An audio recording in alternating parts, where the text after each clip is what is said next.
Bonjour, bonjour à tous. Donc aujourd'hui, avec Clémence, nous sommes là pour vous parler de comment éviter les biais dans la conception de vos logiciels. On va commencer par se présenter. Donc je m'appelle Mélanie Reversa, je suis Director of Product Operations chez Dataiku. Et je suis Clémence Bic, je suis Product Manager chez Dataiku également. Voilà, donc Dataiku est un éditeur de logiciels. Nous faisons une plateforme d'analyse de données, incluant l'intelligence artificielle, etc. Alors, pour démarrer, on va un petit peu vous introduire ce que sont les biais cognitifs, même si peut-être certains d'entre vous savent déjà ce que c'est. Donc, alors, comment ça marche un biais cognitif? En fait, notre cerveau est capable de prendre des décisions, des centaines de décisions, tout le temps, tous les jours. Il prend ces décisions avec deux systèmes. Le système 1, c'est celui de la pensée intuitive, celle qui vous permet de savoir, d'avoir vos réflexes quand vous conduisez ou de choisir vos vêtements le matin. Et puis le système 2, c'est la pensée plus lente, plus rationnelle, plus analytique. Un biais cognitif, c'est une erreur de jugement qui est induite par une déviation quasi naturelle de votre cerveau, qui vous laisse penser que cette décision est logique, alors qu'en fait, elle est prise avec le premier système de pensée. Donc si je le dis autrement, vous allez décider quelque chose avec le système 1 et vous auto-persuader que vous l'avez prise avec le système rationnel. Alors, des biais cognitifs, il y en a énormément, il y en a plus de 200 qui sont référencés. La présentation aujourd'hui, ce n'est pas vous passer en revue tous les biais cognitifs, parce que sinon, déjà, on n'aura pas assez de temps. L'idée, c'est de vous en illustrer quelques-uns. Alors, on va vous faire des petits sketchs avec Clément, donc soyez indulgents avec nos talents d'actrice, s'il vous plaît, pour vous expliquer ce que c'est les biais cognitifs et comment vous allez voir, on a l'impression d'utiliser un système de pensée et pas l'autre. Bon, t'es prête ? C'est parti. C'est le moment où on fait les actrices. Oh Clémence, je suis trop contente. Je suis allée au magasin de bricolage l'autre jour et j'ai acheté des poinçons. Et en fait, je les ai payés 200 € alors qu'ils étaient affichés à 350 €. J'ai trop fait une affaire. 200 € des poinçons? Mais ils étaient quoi? Ils étaient plaqueurs, tes poinçons? Non, ils n'étaient pas plaqueurs, ils étaient en promo, quoi. Et tu t'es demandé si tu n'avais pas vu le premier prix de 350 €, tu aurais quand même acheté des poinçons 200 €? Ouais, je sais pas trop. En fait, c'est vrai que je poinçonne pas tous les jours. Peut-être que finalement, 200 €, c'est un peu exagéré. Et bien ça, la scène que vous venez de voir, c'est ce qu'on appelle un biais d'ancrage. Donc, c'est-à-dire que le premier prix s'est imprimé dans l'esprit de Mélanie. Et ensuite, elle a eu l'impression de faire une bonne affaire quand elle se faisait en fait arnaquer. Voilà. Bon, dans la vraie vie, j'achète jamais des poinçons. Voilà, biais d'ancrage. J'ai eu un dîner hier avec des amis et on a bu une bouteille de Bordeaux et... Qu'est-ce qui s'est passé? Bon, déjà, moi j'habite à Montpellier, t'aurais dû boire du Pic Saint-Loup, ça aurait pas été déçu. Hein. Ben, je sais pas, tu vois, c'était... Tout le monde a trouvé ça hyper bon, mais moi je sais pas, j'ai presque trouvé j'ai eu l'impression qu'il était un peu bouchonné, mais je sais pas, tout le monde était tellement enthousiaste que j'ai rien osé dire. Ah ben ça, voilà. Clémence, tu vois, c'est l'effet de groupe. Sous l'influence du groupe, t'as pas osé donner ton avis. Donc ça, effectivement, c'est le biais d'effet de groupe qui fait que tu as eu peur du jugement des autres, de leur réaction, et donc tu n'as rien osé dire. Allez, c'est le dernier, après on redevient un peu plus sérieuse. Bon Clémence, j'en ai vraiment marre. Je ne comprends pas du tout pourquoi les femmes elles continuent à voter pour Trump. Il est misogyne, tout ce qu'une femme devrait exécrer, et pour autant, mais je sais pas, elles s'informent pas, ces femmes, elles le lisent pas dans les journaux que Trump, c'est pas possible? Ben, j'imagine, tu vois, enfin, je ne suis pas sûre, mais je dirais que si elles s'informent, mais en fait, elles lisent pas exactement les mêmes journaux que toi, et en fait, tu vois, elles lisent des journaux qui confirment leur opinion, tandis que nous, on lit des journaux qui ont des opinions complètement inverses. Est-ce que toi, par exemple, tu as déjà essayé de lire Fox News pour voir un peu... donc te confronter à différentes opinions? Tu veux me tuer? Et bien ça, c'est un biais de confirmation, c'est-à-dire qu'on va chercher de l'information qui confirme en fait des choses, qui confirme déjà notre propre opinion. Voilà, donc vous voyez sur ces 3 exemples qu'on a des biais qui sont induits par notre façon de raisonner. Je vais maintenant laisser la parole à Clémence, qui va vous parler des biais dans les logiciels basés sur l'intelligence artificielle. Exactement. Du coup, nous, on va vous parler d'abord, on va d'abord se concentrer sur ces logiciels-là, parce que c'est ce qui nous intéresse particulièrement chez Dataiku, comme on développe... on aide des entreprises à développer des logiciels grâce à des modèles de machine learning, basés sur des modèles de machine learning. Et donc, avant de rentrer un peu dans les détails de pourquoi ces modèles et ces logiciels peuvent être biaisés, on va d'abord commencer par quelques exemples qui sont des exemples classiques dont vous avez sûrement déjà entendu parler. Le premier, c'est le logiciel de recrutement d'Amazon, qui en fait n'a jamais été utilisé. C'était un logiciel qui avait été développé pour permettre de sélectionner automatiquement les CV pour les positions les plus élevées. Et en fait, ils se sont rendus compte que le logiciel favorisait les CV de candidats masculins. Cet exemple, il est intéressant parce qu'en fait, la façon dont le logiciel discriminait, c'était pas en utilisant la variable genre, est-ce que le candidat est un homme ou est une femme, mais c'était en se basant sur des éléments de vocabulaire qui, en fait, étaient plus utilisés par les hommes pour se mettre en avant que par les femmes.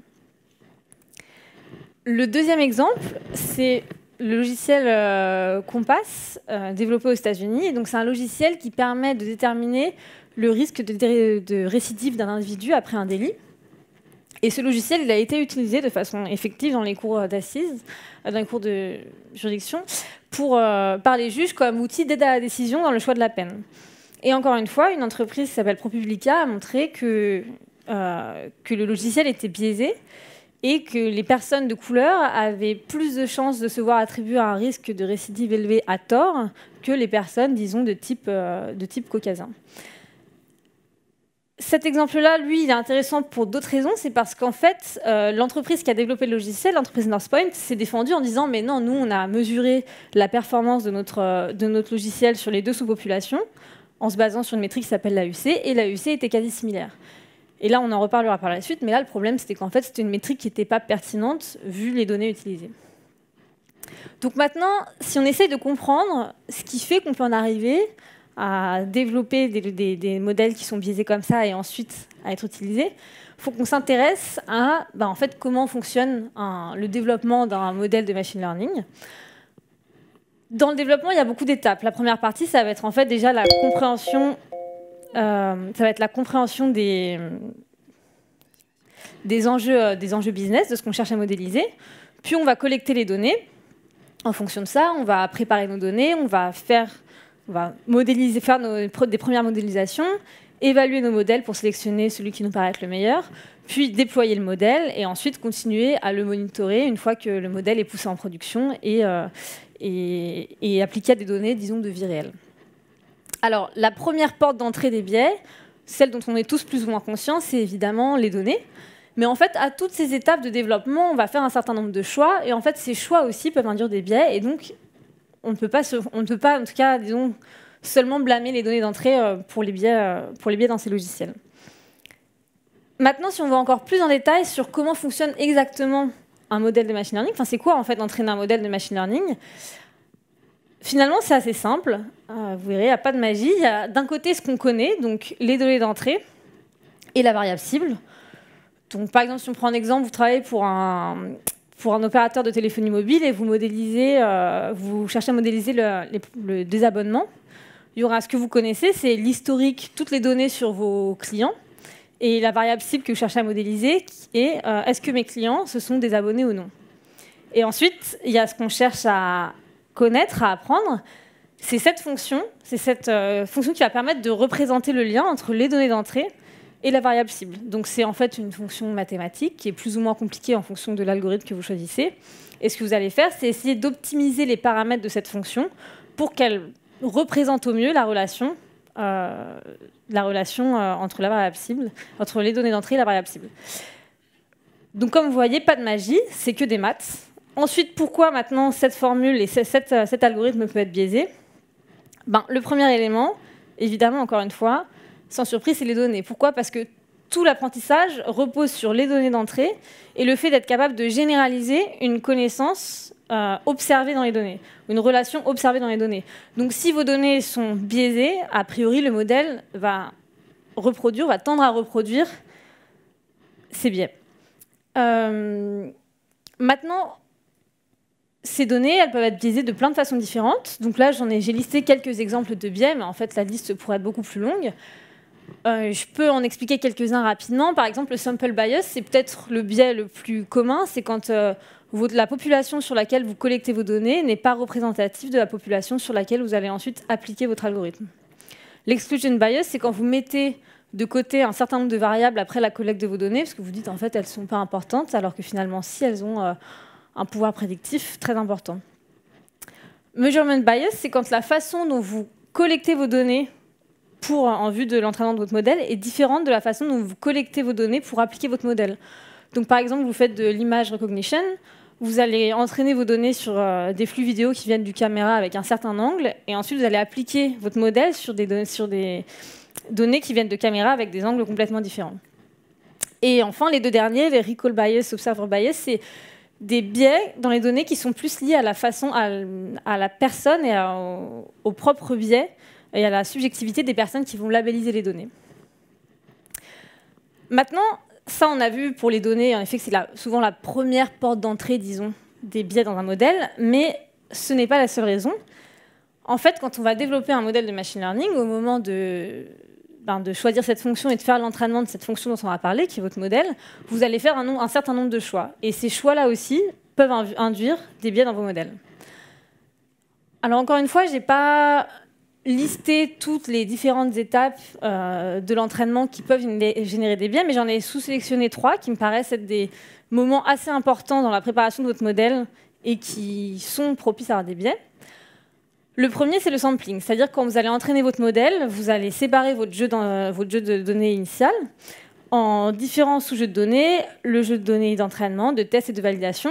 Le but, c'est en fait d'avoir des données que vous mettez de côté et sur lesquelles vous allez évaluer votre modèle, donc des données que le modèle n'aura jamais vues pour avoir une estimation la plus réaliste possible de la performance de votre modèle. Du coup, en fonction de comment vous faites ce sampling, en fait, vous pouvez vous-même insérer des biais qui n'étaient pas initialement dans le jeu de données. Par exemple, je prends un exemple qui est assez grossier, on se dit personne ne va faire ça, mais imaginons que votre jeu de données il est ordonné sur la variable âge et que pour faire votre jeu d'entraînement, vous prenez les 80% des premières lignes de votre dataset et ensuite vous évaluez sur les 20 derniers pourcents. Et en fait, il y a d'un côté, dans votre jeu d'évaluation, la population la plus jeune, disons, va être complètement sous-représentée. Le deuxième élément, c'est le choix des métriques d'évaluation pour l'optimisation d'hyperparamètres. Alors, qu'est-ce que ça veut dire? Quand vous allez entraîner vos modèles, en fait, vous allez tester plusieurs modèles, tester plusieurs hyperparamètres. Et ces hyperparamètres, c'est quoi? C'est des paramètres liés à la structure de votre modèle. Donc, par exemple, si vous avez utilisé un arbre de décision, ça va être la profondeur potentiellement de votre arbre de décision. Donc, vous allez tester des arbres de décision avec plusieurs profondeurs. Vous allez prendre la profondeur, donc l'hyperparamètre qui permet d'avoir la meilleure performance sur votre métrique d'évaluation. Ici, des métriques d'évaluation, il y en a beaucoup, mais finalement, souvent, on se cantonne à quelques-unes, on utilise un peu tous les mêmes, mais en fonction de ce que vous cherchez à modéliser, elles ne vont pas forcément être pertinentes. Par exemple, vous cherchez à modéliser un événement qui est très rare, donc dans votre donnée, vous avez, dans votre variable cible, c'est 0 ou 1, et l'événement 1, c'est l'événement rare, il arrive dans 1% des cas. Si vous choisissez comme métrique d'évaluation l'accuracy, qui est le pourcentage d'observations correctement labellisées, si votre modèle il ne prédit que des zéros, donc l'événement le plus commun, il va avoir une accuracy de 99%, ce qui est un bon nombre. Ensuite, est-ce que vous avez envie d'avoir un modèle de machine learning ou est-ce qu'il est nécessaire d'avoir un modèle de machine learning pour prédire 0 tout le temps? Je ne suis pas sûre. Donc, dans ce cas-là, l'algorithme n'est pas du tout pertinent. Par contre, si vous utilisez une métrique telle que la précision, votre algorithme va être obligé de s'améliorer sur la prédiction de cet événement rare. Et enfin, le dernier élément, c'est le choix du modèle en lui-même. Vous allez avoir, en fait, il y a beaucoup de modèles que vous pouvez utiliser. En fonction de la distribution de vos données, de ce que vous cherchez à modéliser, certains algorithmes vont être plus pertinents que d'autres. Et là, encore une fois, l'idée, c'est de se poser des questions au moment du choix du modèle. Maintenant qu'on a dit ça, qu'on a vu que le modèle pouvait être biaisé à cause des données, à cause de nos choix, pour autant, on ne va pas se dire on ne va plus faire de machine learning, parce que ce ne serait pas vraiment dans l'air du temps, mais on va plutôt se dire comment on fait pour essayer d'éviter ces biais, déjà que ces modèles soient biaisés, et s'ils le sont, de les identifier avant de pousser le modèle en production. pour ça, donc, la première partie, c'est évidemment d'anticiper les biais. Et ça va être beaucoup, en fait, déjà juste de la réflexion et être précautionneux dans les différentes étapes de la modélisation. Premièrement, quand on collecte les données, il faut se poser des questions, se dire en fait, dans quel contexte je suis en train de les collecter, comment les données ont été collectées, est-ce que c'est pertinent au regard de la façon dont je vais utiliser mon algorithme ensuite. Une fois que les données elles sont collectées, il y a beaucoup de méthodes statistiques qui vous permettent d'analyser les biais, d'analyser les dépendances aussi entre vos variables et vous dire, bon, ça, c'est des dépendances qui sont a priori anormales. Ensuite, au moment vraiment de la partie modélisation, comme on l'a vu, en fait, vous pouvez faire plein de choix au moment où vous choisissez les métriques, au moment où vous choisissez le modèle. Le but, c'est pas de prendre la première métrique que vous voyez sur Kaggle et le premier modèle que vous voyez sur Kaggle, mais de vous dire, en fait, qu'est-ce que ces métriques induisent, qu'est-ce qu'elles cherchent vraiment à mesurer, et est-ce qu'encore une fois, est-ce que c'est pertinent, est-ce que c'est juste par rapport à moi, ce que je suis en train d'essayer de modéliser. Et finalement, quand vous allez entraîner vos modèles, vous allez souvent tester plusieurs modèles. L'important, c'est d'avoir, parmi vos modèles, souvent qui va être un peu votre baseline, un modèle qui soit facilement interprétable et qui vous permette ensuite justement d'analyser ce qui se passe en fait dans votre modèle et quels sont les éléments qui influent le plus dans votre prédiction. Ce qui m'amène à la deuxième étape, qui est une fois que votre modèle est entraîné, qu'est-ce que vous pouvez faire? Comme je disais, si vous avez des modèles que vous pouvez interpréter, vous allez déjà regarder un peu quelles sont les variables qui influent le plus sur votre prédiction. Si vous faites justement du recrutement et que c'est la variable de genre qui influe le plus, a priori elle ne devrait pas être dans votre modèle, mais si c'est elle qui influe le plus, c'est quand même étonnant. Et en tout cas, c'est a priori quelque chose que vous ne voulez pas. La deuxième étape, en fait, il existe plusieurs analyses qu'on appelle des fairness analyses qui vous permettent en fait de mesurer un peu l'équité de votre modèle sur des sous-populations. Là, j'en ai pris deux, il en existe d'autres. La première, c'est l'analyse de la parité démographique. Donc, en fait, vous allez regarder sur deux sous-populations si elles ont la même probabilité d'avoir un certain résultat. Par exemple, dans le cas du logiciel Compass, dont j'ai parlé au début, en fait, les deux sous-populations, elles n'avaient pas la même probabilité d'avoir un risque de récidive élevé. Pour autant, des fois, ce n'est pas du tout pertinent par rapport à ce que vous cherchez à modéliser. Par exemple, vous cherchez à modéliser, à prédire le cancer du sein sur un jeu de données dans lequel vous avez des données de santé sur des hommes et sur des femmes. Un homme peut avoir un cancer du sein, c'est très rare, mais c'est un événement qui existe. Par contre, évidemment, votre modèle, a priori, il n'aura pas la même parité démographique sur vos deux populations. Et en fait, c'est normal, puisque les deux populations, initialement, n'ont pas le même risque d'avoir un cancer du sein.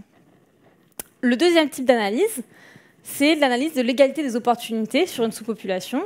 Et donc là, vous allez regarder le taux de vrais positifs sur les différentes sous-populations. Donc, par exemple, vous cherchez à modéliser l'obtention d'un crédit, vous allez évaluer votre modèle sur vos données historiques et vérifier que sur les deux sous-populations, le modèle attribue à raison, le modèle attribue la même probabilité, disons, d'attribuer à raison un crédit pour quelqu'un qui a effectivement été capable de le rembourser.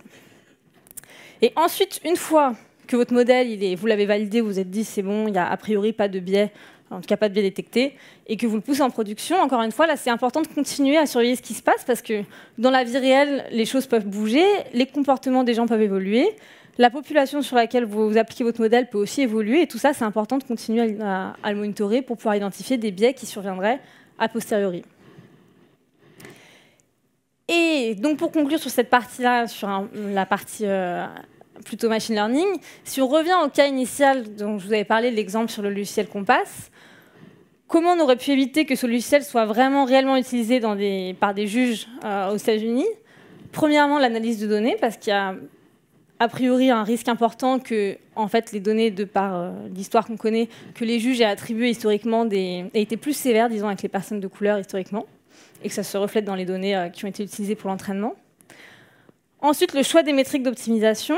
Là, l'entreprise avait choisi l'AUC, qui peut-être, en fait, dans ce cas-là, n'était pas forcément pertinente, donc, parce qu'il n'a pas permis de corriger ces biais initiaux. Et enfin, la fairness analysis, je vous ai parlé de l'analyse de la parité démographique. Et c'est ce qu'a fait en fait l'entreprise ProPublica pour démontrer que l'algorithme était biaisé, et ce qui du coup n'avait pas été fait initialement.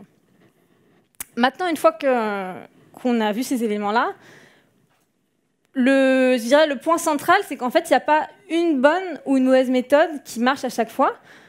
dans le dernier cas, là, l'analyse de fairness pertinente, c'était la parité démographique. L'autre analyse dont je vous ai parlé n'aurait pas fonctionné ici, n'aurait pas permis de détecter les biais. Et donc, l'élément très important, c'est en fait à chaque fois de se poser des questions, et tout ça ne peut pas se faire automatiquement. C'est à vous, c'est vous-même qui êtes en fait conscient de ce que vous êtes en train d'essayer de modéliser, et qui êtes à même de vous poser ces bonnes questions et de faire ces bons choix. Et c'est ce qui m'amène à la deuxième partie qu'on va vous présenter avec Mélanie, qui est l'importance de l'humain et voilà, de nous, de toutes ces personnes qui travaillons à développer ces logiciels dans la limitation des biais. Donc c'est l'enchaînement parfait. On ne l'a pas répété du tout. Les biais dans les équipes de produits et de développement. Parce que comme vient de le montrer Clémence, quand vous faites un logiciel tout court, basé sur l'IA ou non, il y a des biais qui vont être induits par le simple fait d'être une équipe.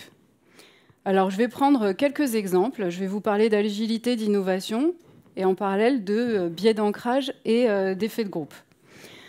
Donc, je ne sais pas lesquels d'entre vous travaillent en agilité, mais on va parler du biais d'ancrage dans l'agilité. Vous avez dû remarquer que quand vous faites un poker planning, une extreme quotation dans vos équipes, si vous estimez une fonctionnalité ou quelque chose comme ça en taille S ou en 1 ou en ce que vous voulez, suivant l'échelle que vous utilisez, vous allez ensuite avoir du mal à revenir voir votre chef de produit ou votre Scrum Master ou votre CTO ou peu importe pour lui expliquer que ouais, en fait, il y avait un problème et puis finalement, ça va prendre plus de temps que prévu.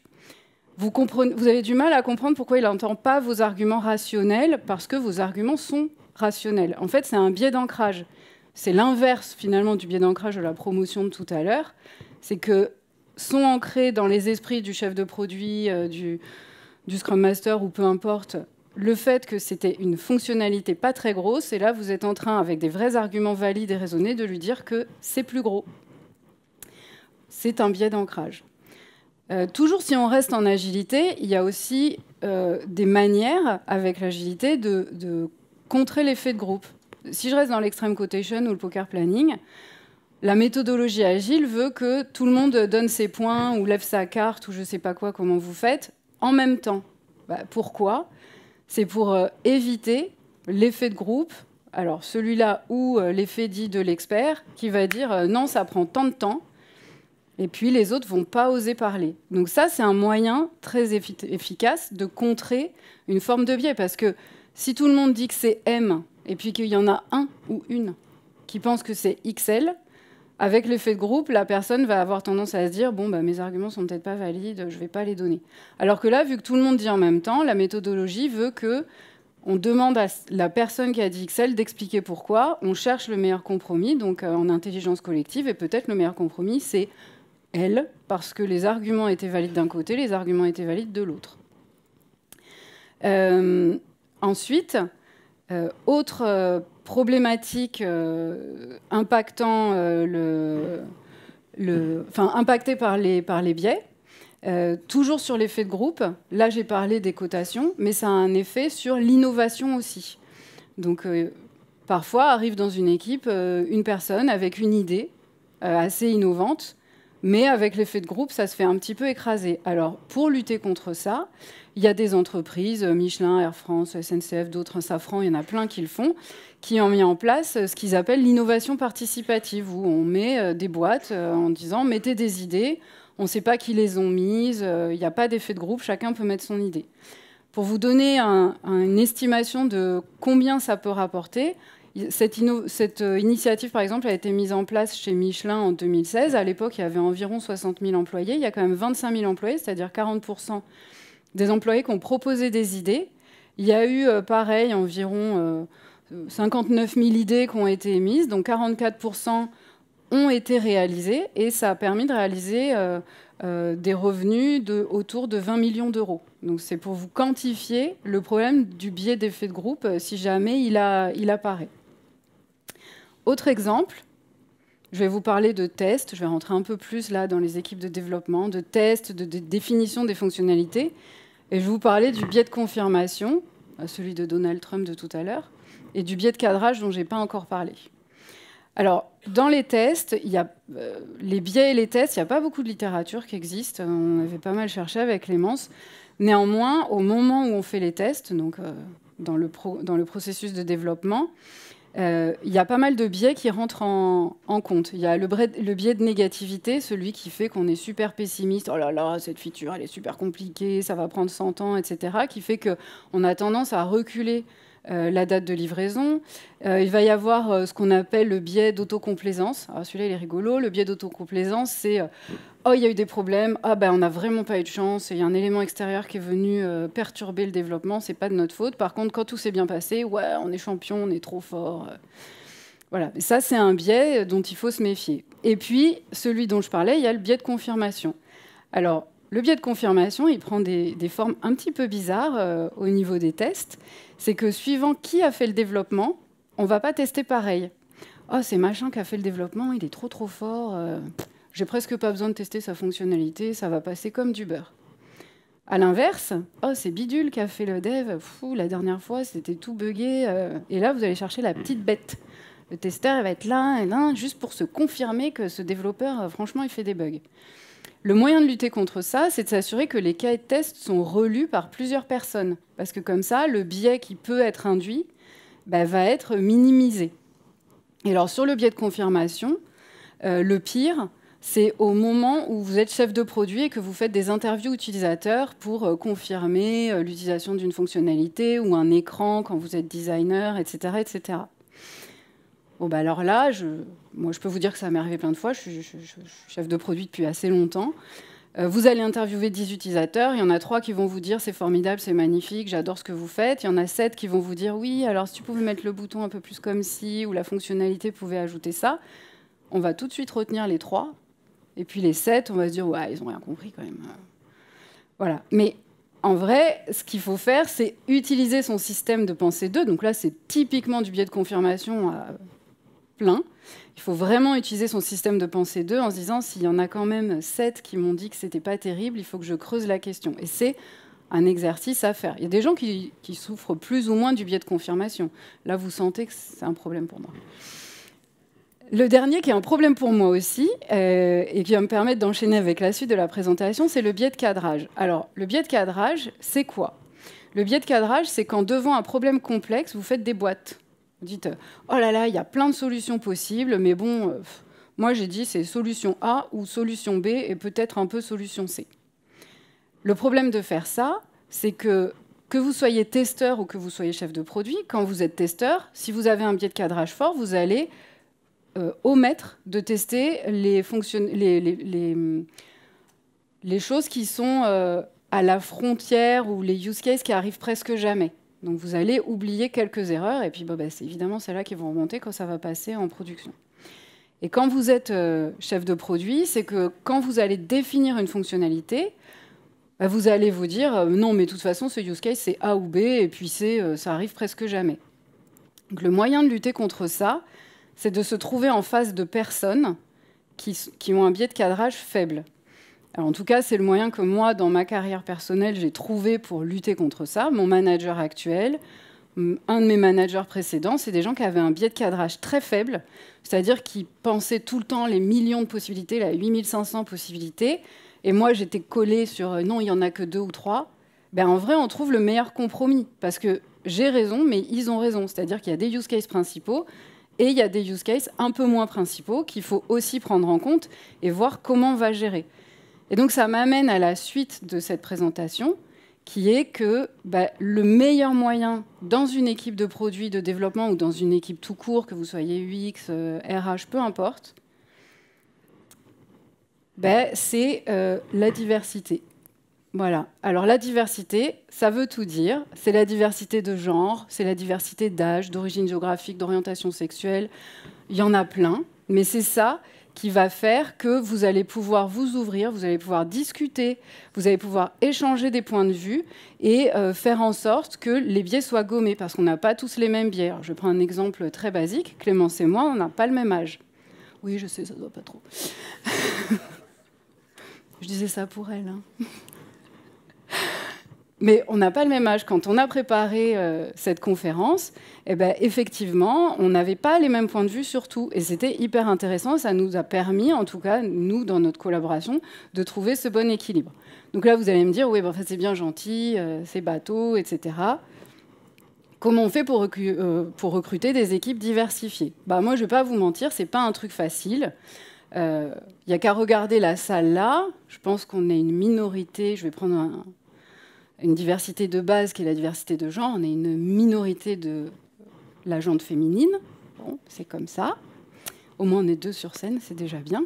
Il y a aussi, alors c'était très vrai il y a 9 mois, ça allait un peu moins dans le contexte économique actuel, mais il y a aussi une difficulté à recruter du personnel qualifié dans la tech. C'est vrai aux US, c'est vrai en France, c'est vrai dans les Nordiques, c'est vrai en Israël, enfin c'est vrai un peu partout.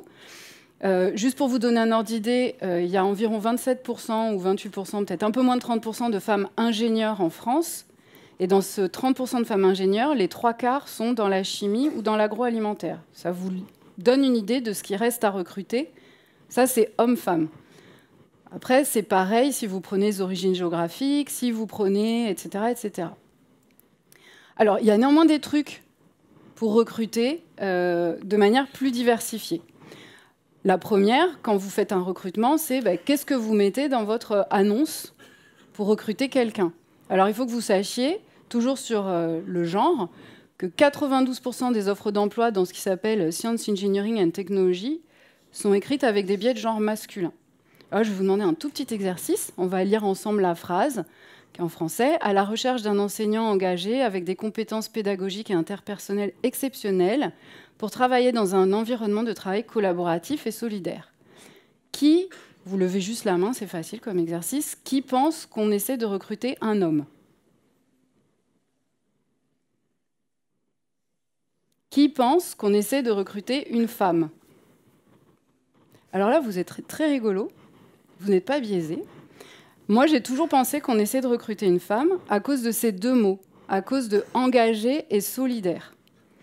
Parce qu'en fait, ce qu'il faut savoir, c'est que pour une grande partie des gens, alors après, on parle de biais, et les biais, ça n'affecte pas tous les gens de la même manière. Hein. C'est hyper important de comprendre ça. Pour une majorité des gens, quand vous citez les adjectifs indépendant, assertif, déterminé, analytique, compétitif, ça donne à penser à un homme. Quand vous citez responsable, dédié, sociable, consciencieux, engagé, solidaire, etc., ça donne plutôt à penser à une femme. Donc, quand vous écrivez votre annonce, il faut y faire attention. Il y a des sites qui existent, la plupart en anglais, où vous mettez votre annonce et il va vous dire si vous ressortez homme ou femme, plutôt. Voilà, ce sont des biais connus. Autre chose très importante à savoir au niveau de votre annonce, il faut faire très attention au nombre de critères que vous mettez dans votre annonce. Alors là, ce n'est pas pour des raisons de vocabulaire, etc., etc. C'est parce que, en fait, la plupart des hommes vont postuler sur une offre quand ils répondent à la moitié, 60% des critères. « Oh, j'ai jamais fait ça, mais bon, ça passe, tranquille, quoi. » Quand on est une femme, ou quand on vient d'une culture différente, ou quand on a un fort syndrome de l'imposteur, ça ne veut pas dire qu'il n'y a pas des femmes qui postulent quand elles sont à 60%, hein, je ne sais pas ce que je suis en train de dire. Eh ben, en tout cas, les personnes qui se sentent moins légitimes ne vont postuler que si elles correspondent à 100% des critères. Donc plus vous en mettez, plus c'est compliqué, parce que les gens ne vont même pas postuler. Donc vous ne pouvez pas dire que vous avez raté des candidats, juste ils ne sont même pas venus toquer à la porte. Pour cette raison très simple. Donc, quand vous faites une annonce, concentrez-vous sur les critères essentiels à votre annonce. Et puis le reste, vous le verrez en entretien, de toute façon. Voilà, moi, j'ai l'exemple quand, à un moment, j'ai recruté une personne en product marketing. Mon critère principal, c'était une personne qui était anglais natif, parce que j'étais dans un environnement où, pour faire du marketing, il fallait vraiment parler anglais. La personne que j'ai recrutée, je ne l'aurais jamais recrutée et elle n'aurait jamais postulé si je n'avais pas enlevé tout un tas de critères. Parce que je travaillais dans la tech et j'ai recruté quelqu'un qui ne travaillait pas à l'origine dans la tech et qui s'est senti légitime de postuler. Et ça a été vraiment un super recrutement. Voilà, c'est important de réaliser ça. Je vous parlais de l'interview. Je vais aller assez vite sur cette partie. Mais au moment où vous êtes dans l'interview, c'est pareil, il y a plein de biais qui vont entrer en jeu. Si une personne est renfrognée, vous allez vous dire « Oh, cette personne n'est pas souriante, elle est froide, elle est mécontente », alors que dans votre tête, si vous êtes conscient de ce biais, il faut vous dire « Bon, bah non, cette personne, elle interagit différemment avec les gens ». Une personne qui est plus âgée, vous allez vous dire « Oh ben non, mais ils vont être complètement pas à la page des nouvelles technologies, etc. » Mais pour votre équipe, ça peut vouloir aussi dire plus d'expérience professionnelle, quelqu'un de plus fiable et un leader potentiel. Idem pour plus jeunes, ça peut vouloir dire ils vont pas savoir, ils vont être désengagés, vous savez, les millénials, la génération Y, je sais pas quoi, XW, ce que tu veux. Mais ça peut vouloir dire avoir des idées complètement novatrices, différentes, un autre point de vue. Celui que j'aime bien, c'est le sûr de soi. Une personne très sûre d'elle, en particulier si c'est une femme ou quelqu'un qui n'a pas les mêmes origines géographiques, on a tendance à penser que c'est une personne arrogante. Le moyen de lutter contre ce biais au moment de l'entretien, c'est de regarder les réalisations sur le CV et de challenger la personne là-dessus. Là, on est dans le système de pensée 2, on est dans le rationnel et pas dans le ressenti. Je ne dis pas que le ressenti n'est pas important, mais il faut aussi garder une part de rationnel. Donc quelqu'un qui est persuasif, qui insiste sur ses réalisations, etc., on va se dire oh, cette personne, elle est agressive, etc. Donc voilà, faites attention aux biais quand vous recrutez aussi une équipe diversifiée. Et puis enfin, une fois que vous avez recruté votre équipe, c'est bien. C'est très bien, vous avez une équipe diversifiée, mais ça ne sert à rien, mais vraiment à rien, si vous n'entretenez pas cette diversité. Et donc, le plus important pour éviter les biais, et comme je le rappelle, pour éviter qu'il y ait des biais dans les tests, qu'il y ait des biais dans le produit, qu'il y ait des biais au moment des constructions des modèles de machine learning, c'est d'essayer de valoriser au maximum les points de vue de chacun, donner la parole, s'assurer que tout le monde s'est bien exprimé, qu'il n'y a pas de trous. Faire attention aux experts. Alors ça ne veut pas dire qu'il ne faut pas d'experts, il faut absolument des experts dans une équipe. Ça veut juste dire que souvent les experts, de par leur expertise technique, de par leur connaissance, ils ont une pondération beaucoup plus importante que le reste de l'équipe. Il faut juste s'assurer, en tant qu'animateur, en tant que manager, en tant que Scrum Master, que tout le monde peut exprimer son opinion au moment où on prend une décision. Et donc ça veut dire très simplement faire ressortir le potentiel de chacun. Et c'est dans cette discussion qu'on va minimiser les biais à tous les étages, c'est-à-dire au moment des tests, au moment des développements, au moment de la création des features, des interviews avec les utilisateurs, etc. Donc en conclusion, c'est très simple, tout le monde a des biais. Pas forcément les mêmes, mais tout le monde est atteint par les biais. Et donc forcément, puisque nous sommes des humains et que c'est nous, aujourd'hui, qui développons les logiciels ou qui définissons les fonctionnalités qui vont dedans, qu'on écrive les lignes de code ou pas, qui définissons les designs, qui définissons la façon dont on interroge les utilisateurs, les logiciels qu'on livre sont forcément biaisés d'une manière ou d'une autre. Quand il s'agit de logiciels basés sur l'intelligence artificielle, comme Clémence vous l'a expliqué, il y a des outils mathématiques pour vous aider à minimiser ces biais dans les logiciels. Trouver le bon algorithme, trouver la bonne métrique, etc., etc. Mais ça reste insuffisant parce que même ça, c'est choisi par de l'humain. Et donc pour tous les autres logiciels, mais même pour les logiciels de l'intelligence artificielle, la clé pour minimiser les biais, c'est d'essayer de recruter une équipe avec le plus de diversité possible. Voilà, si vous avez des questions, en tout cas, merci de nous avoir écoutés. On a encore 5 minutes à peu près pour les questions. Je ne sais pas s'il y a un micro pour les questions. Je ne sais pas s'il y a un micro pour les questions ou si vous n'avez pas de questions. Non, vous pouvez nous retrouver au stand de Dataiku, on pourra répondre à vos questions. Voilà. Il y a un stand Dataiku juste derrière. Pas de questions? Ah, oui, il y a une question. Ouais, voilà. Donc, merci beaucoup pour cette présentation. Petite question, est-ce que vous avez d'autres anecdotes justement sur des biais, sur d'autres sociétés, sur des biais qui ont été connus, comme ce que vous avez montré comme au Amazon niveau de Capas ou Capas. Certaines choses, ou d'autres biais que vous avez pu vivre ou voir, parce que c'est très intéressant. Alors en fait, il y a eu des logiciels de reconnaissance faciale qui ont été très biaisés aussi, parce que les gens les ont testés sur eux-mêmes, les développeurs les ont testés sur eux-mêmes aux États-Unis, et la plupart des développeurs étaient caucasian, comme ils disent là-bas. Et donc dès qu'il s'agissait de quelqu'un d'origine asiatique ou de quelqu'un d'origine africaine, etc., le truc avait du mal à reconnaître le visage. Après, ça a été corrigé, mais ça, c'est des choses qui sont arrivées, par exemple. Et après, je ne sais pas si ça répond à votre question, mais c'est vrai que les biais sont... Effectivement, il y a des biais culturels importants. Et par exemple, ce dont on parlait, du fait de se mettre en avant, nous, on travaille dans une entreprise qui est assez multiculturelle. Par exemple, avec les Américains, on n'a pas forcément la même façon de parler de notre travail.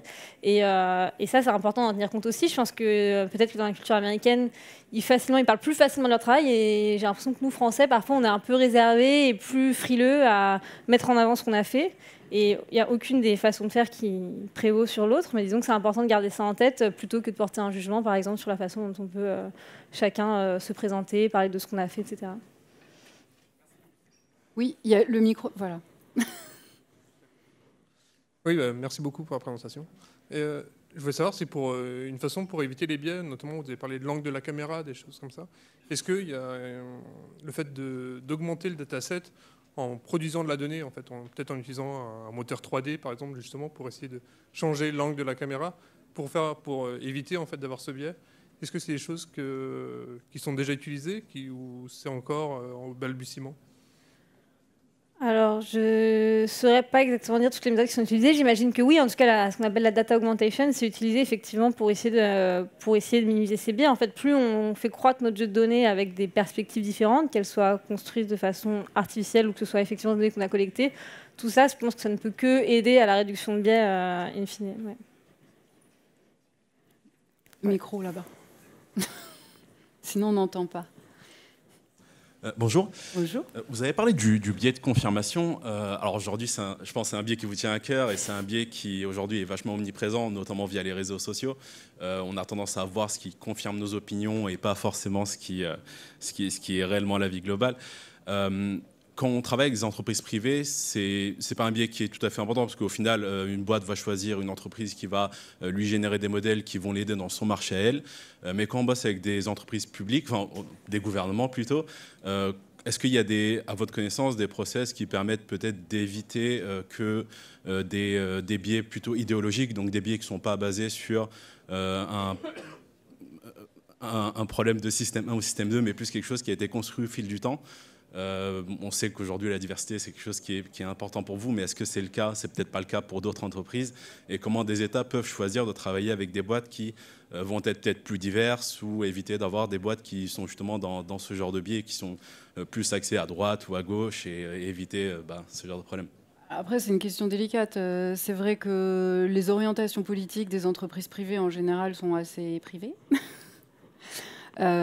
Si le fait de choisir une entreprise ou une autre doit être basé sur de la donnée, il faudra faire une analyse, comme Clémence l'a expliqué, et donc choisir au-delà même de la pensée rationnelle par rationnelle, avec des données vraiment rationnelles, modélisées.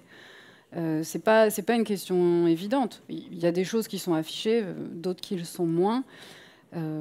Effectivement, après, il y a des entreprises qui vont aller d'un côté, des entreprises qui vont aller de l'autre. C'est plus une décision pour les gouvernements. Ça peut être compliqué, enfin, pour les entreprises plus gouvernementales ou les organisations plus gouvernementales, ça peut être compliqué de savoir les orientations de l'un ou de l'autre. Il n'y a pas de méthode parfaite. Et vous n'avez jamais participé à un marché public pour un État? Après,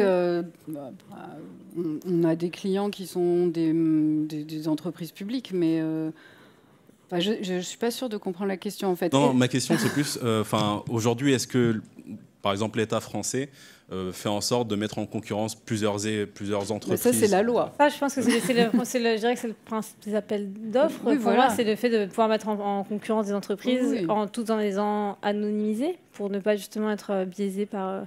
je sais pas, une attirance pour une certaine boîte pour des raisons potentiellement personnelles. Après, pour ce qui est de la diversité, là, je voudrais pas dire de bêtises, mais du coup, je vais pas m'avancer sur ce qui est fait réellement, mais j'imagine qu'aujourd'hui, on a des chiffres et des critères de diversité qui permettent de dire combien, par exemple, il y a de pourcentage de femmes dans une entreprise, et pas que de femmes, pas que sur les critères de diversité. En France, ça va s'arrêter à hommes-femmes. Et en France, ça va s'arrêter à hommes-femmes. Et aussi dans les différents niveaux de l'entreprise, au COMEX ou dans les différents niveaux de hiérarchie d'entreprise. C'était ça ma question. Ok, pardon. Mais ça, j'imagine qu'aujourd'hui, il y en a. Alors après, est-ce que c'est des critères qui sont... Est-ce qu'il y a des critères minimums, par exemple, pour qu'une boîte postule un appel d'offres? Ça dépend des appels d'offres, en fait. Mais c'est encadré par la loi, en tout cas, l'appel d'offres. En tout cas, je vous remercie. C'était super intéressant. Merci. Et peut-être une dernière question. Est-ce que les biais sont forcément tous négatifs? Est-ce qu'il n'y a pas des biais positifs? Ah non, non, non, le biais de confirmation peut être positif. Le biais de cadrage, moi je l'ai décrit comme rigolo et négatif, mais honnêtement, ne pas avoir de biais de cadrage du tout, ça peut être un problème parce qu'on n'arrive pas du tout à encadrer les choses. Le biais d'ancrage, c'est aussi important parce que ça rappelle aux gens qu'il y avait un truc au début et il y a un truc à la fin. Mais ils ne sont pas négatifs nécessairement. Ce qu'il faut réaliser, c'est qu'on en est tous victimes. Et après, il faut savoir lesquels, au fil du temps, desquels on est le plus victime pour essayer de lutter un peu contre eux. Et pour revenir un peu à l'introduction qu'on a faite, je pense que ce qui est important, c'est de se dire que les biais, on en a... Enfin, c'est positif dans le sens où c'est ce qui nous permet de prendre des décisions et que si on n'avait pas ce système de biais, en fait, on mettrait sûrement beaucoup plus de temps à prendre n'importe quelle décision et à vouloir mettre énormément de choses dans la balance. Donc c'est en fait ça qui nous permet au quotidien souvent d'agir. Ensuite, après, comme dit Mélanie, c'est le fait d'en avoir conscience qui me permet de minimiser l'impact et a posteriori, en tout cas d'en comprendre l'impact a posteriori, mais c'est pas forcément quelque chose de négatif, disons. Donc on doit libérer. Mais si vous avez des questions, n'hésitez pas, on est au stand de Dataiku.